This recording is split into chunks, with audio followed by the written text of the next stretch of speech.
तुला काही त्रास होतोय?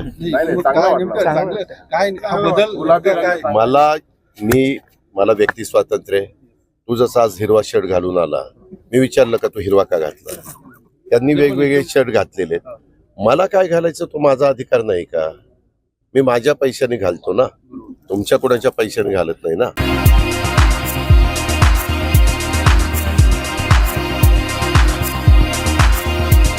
ते विलासला विचारा. भाजपचे वरिष्ठ नेते त्याबद्दलचा विचार करतील. मी सातत्याने सांगतोय, जुनावी जुमला म्हणून हे लोक तशा पद्धतीचा आरोप करणार. पाठीमागे देखील एक वेगवेगळ्या प्रकारचा अर्थसंकल्प सादर करत असताना तुम्हाला माहिती आहे की मागं कर्जमाफी देखील आम्ही दिलेली होती. ती चालली की नाही? ज्या वेळेस त्या वेळेसची परिस्थिती बघून आम्हाला असं वाटलं की आपल्या देशामध्ये काही राज्यांच्या मध्ये काही चांगल्या योजना राबवल्या जातात आणि त्या तिथल्या महिलांना अधिक उपयुक्त ठरतात, म्हणून ती योजना आम्ही लाडकी बहीण योजना आणली. वीज माफीची योजना 2003ला पण काँग्रेस आणि राष्ट्रवादीचं सरकार असताना आणली होती, परंतु शिंदे साहेबांनी ती जाहीर केली आणि विलासराव देशमुख मुख्यमंत्री झाल्यानंतर ती विड्रॉ करण्यात आली. हे माहिती का नाही? आता मी आपल्या मार्फत राज्याला सांगू इच्छितो की ज्या 5 महत्वाच्या योजना आणलेल्या आहेत, मग ती माझी लाडकी बहीण, थांब ना बाबा, त्यांचं घ्या मग माझ्याशी बोला.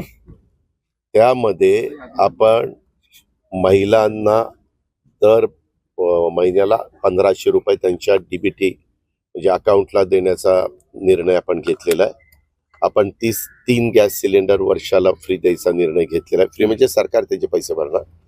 काही मुली ज्या शेड्यूल कास्ट शेड्यूल ट्राईबमध्ये मोडत नाही, परंतु त्यांच्या आईवडील गरीब असताना त्यांना शिकता येत नव्हतं, पैसे नव्हते, म्हणून त्यांना मोफत शिक्षण आपण केलेलं आहे.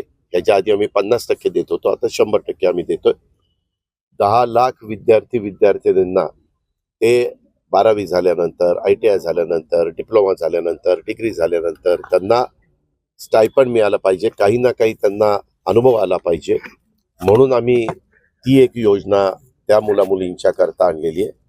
वीज माफीची आणलेली आहे. अशा आम्ही वेगवेगळ्या प्रकारच्या योजना आणलेल्या आहेत आणि ह्या योजना समाजाच्या गरीब वर्गाच्या भल्याकरता आणलेल्या आहेत. ह्या श्रीमंतांकरता आणलेल्या नाही. ह्या ज्यांचं 2.5 लाखाच्या आतमध्ये उत्पन्न आहे अशा भगिनींच्या करता आणलेल्या आहेत. त्यांचा म्हणजे ज्या प्रकारे भगिनींचा प्रतिसाद मिळतोय याचा अर्थ भगिनी वर्गाला पण ती योजना आवडलेली आहे. आता विरोधक कसं म्हणू शकतात ही योजना चांगली आणलेली आहे? ते त्याच्याबद्दल काही ना काही नरेटिव्ह सेट करण्याचा प्रयत्न करणार, कारण उद्याच्याला ते म्हणले ही योजना चांगली आहे तर त्यांनाही त्याचा फटका बसणार. मला एवढंच महाराष्ट्राला सांगायचं, मी काल साताऱ्यामध्ये पण बोलत असताना सांगितलं, समाजाचा बारकाईनं विचार करून महायुतीच्या सरकारने एकनाथराव खडसे, देवेंद्र फडणवीस, अजित पवार आणि आमच्या सगळ्या सहकाऱ्यांनी मिळून ह्या योजना आणलेल्या आहेत. या योजना शेतकऱ्यांच्या, तरुणांच्या, तरुणींच्या, महिला वर्गाच्या, माता, भगिनी, मुली यांच्या सगळ्यांच्या फायद्याच्या आहेत आणि या योजना पुढं कायमच्या चालू राहाव्यात असं वाटत असेल तर महायुतीला त्यांनी सपोर्ट. तुला काही त्रास होतोय?